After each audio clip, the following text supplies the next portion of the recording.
Today we're going to look at the major scale on the keyboard. We're starting from the very basic, and we're going to look at the C scale, since that's the simplest scale to learn. So we're going to see what is the C scale, how do we use that then to find out what other scales are. So here we go. So the C scale starts from, of course, C. Doesn't matter which C it is, it starts from C. So we have C, D, E, F, G, A, B, C. Okay, so that is your C major scale.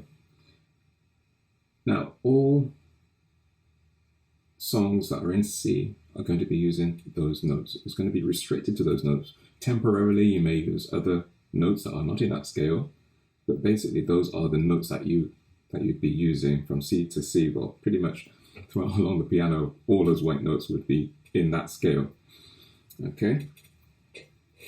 Now, the major scale, first of all, should say that most songs are written in a major scale. Other songs are written in minor scales, and then there are other scales that can be used, like a blues scale or a pentatonic scale. So, but we're going to be looking at the major scale right now, since that's the basic thing. We're gonna just look at that. So we've gone through the C scale, and now we just want to look at the structure of that scale. So if we know the structure, we should be able to find any scale instead of having to find a music book and find out, okay, I'm out here, somebody wants me to play in the scale of D, or what is D? So, okay, so here we go with the scale of C and what the structure is. Now, what we first need to know is that the relationship between two notes that are next to each other is called a half step or a semitone. And if we go up two steps,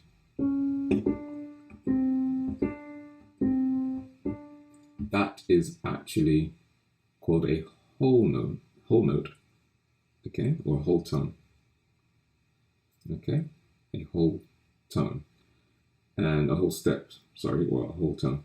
And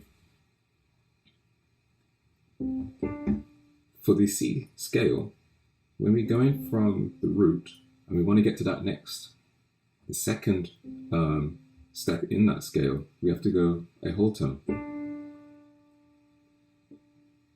And then to go to the E, we need to go to another whole tone.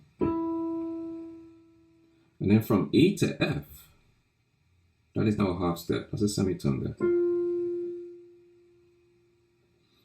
And then to G, whole tone. From G to A is a whole tone. From A to B is a whole tone. And from B to C is a whole tone. So we have, from C, whole tone, half tone, whole tone, whole tone, whole tone, half tone. Now, if we know that pattern, then we can apply it to any other key. So for example, if we're in the key of D, we can go from D, we go whole tone, half tone, whole tone, whole tone, half tone.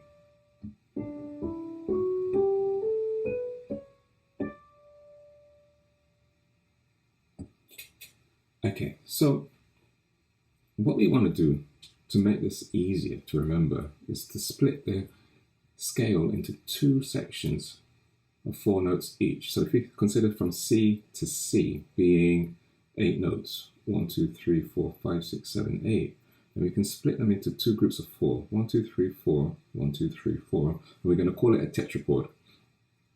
And all this is going to help us, what this is going to help us do is to just have a nice pattern that we can see. So for example, the first tetrachord we would see goes from here. C to D to E to F. From C to D is a whole tone. D to E is a whole tone. And E to F is a whole tone.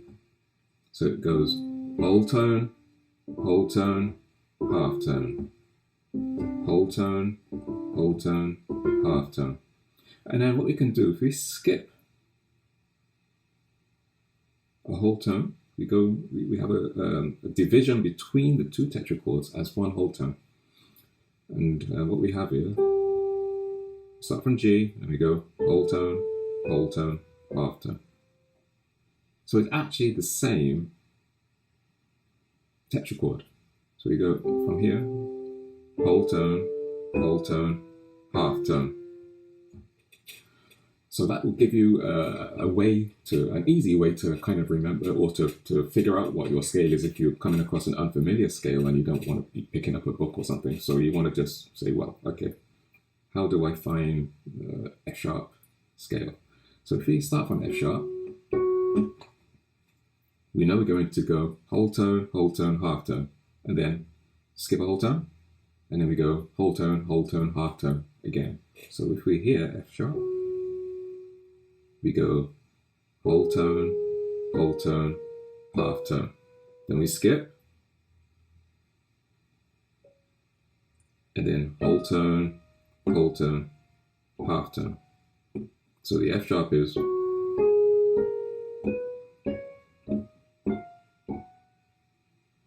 that's all that is. So you can actually apply that from any note and then you'll get your scale. Simple as that. Okay. So we've looked at the C major scale. We've seen the structure of that C major scale. I think what we will just look at to end this lesson really is a solfege, because this is going to be quite helpful as well. Now,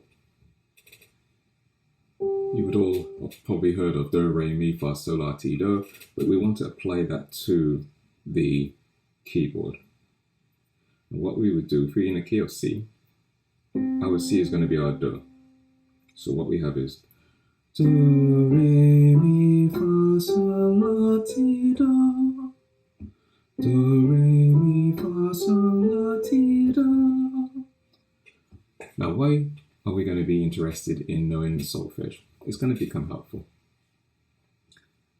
Because first of all, we can apply that to any scale.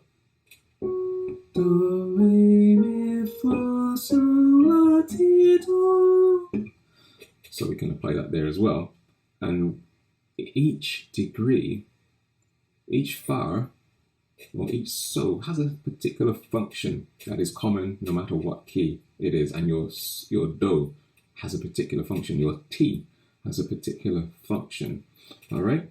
So the function that we are just going to be just briefly touching on, that is for the do. First of all, do is considered a resting tone. Remember we looked at Mary Had a Little Lamb. So that resting tone means it has a sound that it doesn't want to go anywhere. It just wants to rest there, stay there. Typically what happens at the end of a song, typically. So Mary had a little lamb.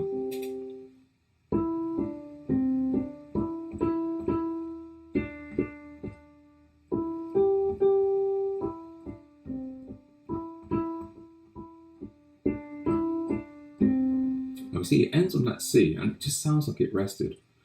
How does it sound that it rested? Suppose I played it like this instead.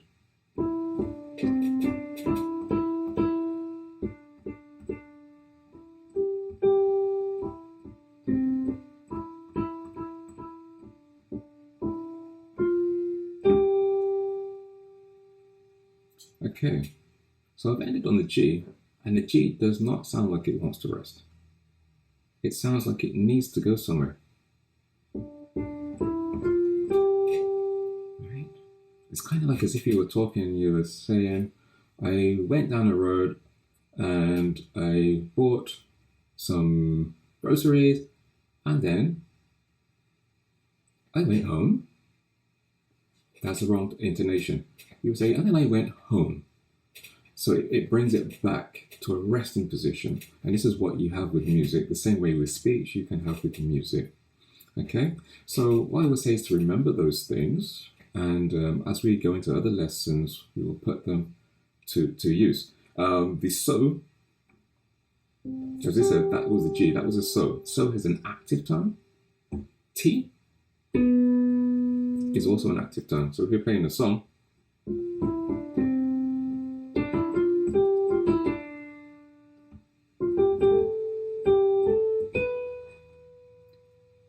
and that's like unfinished, you've just cut somebody off in their speech. They need to finish, so it needs to come back down to the C, to the Do. Okay, and that's going to be the same in all major keys. All right, so thank you for listening and watching, and we'll meet you again. Bye.